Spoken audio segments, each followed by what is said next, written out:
Alors, lecture de quelques passages bibliques en rapport avec cette prière que je viens de faire. Alors, 2 Corinthiens 10, versets 4 et 5. Car les armes avec lesquelles nous combattons ne sont pas charnelles, mais elles sont puissantes par la vertu de Dieu pour renverser les forteresses.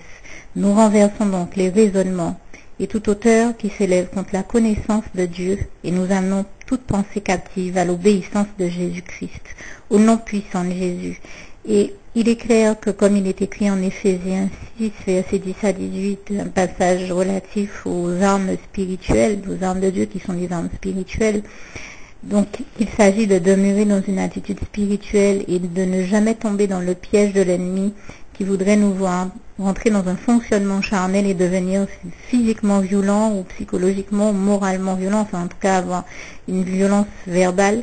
Éviter la violence sous toutes ses formes et toujours rester dans la paix du Christ, comme Jésus nous l'enseigne, dans la paix, dans l'amour, puisque c'est bien Jésus qui nous apprend en Jean 13, versets 34 à 35, de nous aimer les uns les autres, ce qui implique de rester dans la paix. Jésus nous dit aussi en Jean 14, verset 27, je vous laisse la paix, je vous donne ma paix. Je ne vous donne pas comme le monde donne, que votre cœur ne se trouble point et ne s'alarme point. Que votre cœur ne se trouble point et ne s'alarme point. Donc dans le cas où vous sentez que vous avez une accélération des battements du cœur, et en face de vous éventuellement quelqu'un qui crie ou qui vous provoque, c'est que l'ennemi est en train d'utiliser cette personne pour vous provoquer, vous mettre à bout,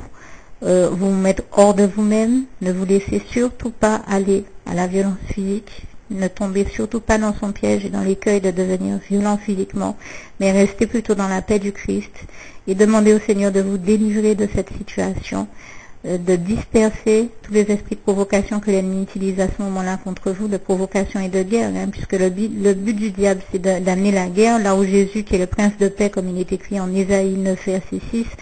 veut nous voir rester dans la paix, l'amour, la joie, le bonheur et toutes les bonnes valeurs que nous connaissons donc de la vie. Il est donc utile à ce moment-là de lui faire cette prière: Éternel mon Dieu, Jésus d'amour, merci de disperser loin de moi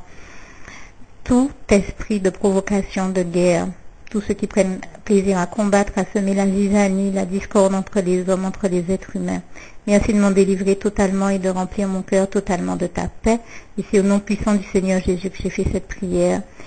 Et je la scelle dans le sang précieux de Jésus, au nom puissant de Jésus, ainsi que la revendication des promesses faites dans le psaume 68, verset 31. Épouvante l'animal des roseaux, la troupe des taureaux avec les veaux des peuples qui se prosternent avec des pièces d'argent. Disperse les peuples qui prennent plaisir à combattre, ô Éternel mon Dieu. Car il est également écrit dans le psaume 16, verset 11, tu me feras connaître le sentier de la vie, car il y a d'abondantes joies devant ta face, des délices éternelles à ta droite. Et dans le psaume 36, verset 10 à 11, car auprès de toi est la source de la vie, par ta lumière nous voyons la lumière, Seigneur. Étends ta bonté sur ceux qui te connaissent et ta justice sur ceux dont le cœur est droit.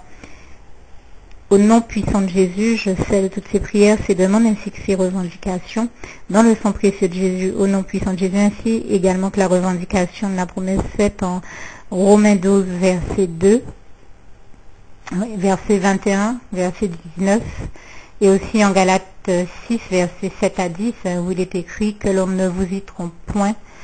on ne se moque pas de Dieu, et ce qu'un homme aura semé, il le récoltera aussi.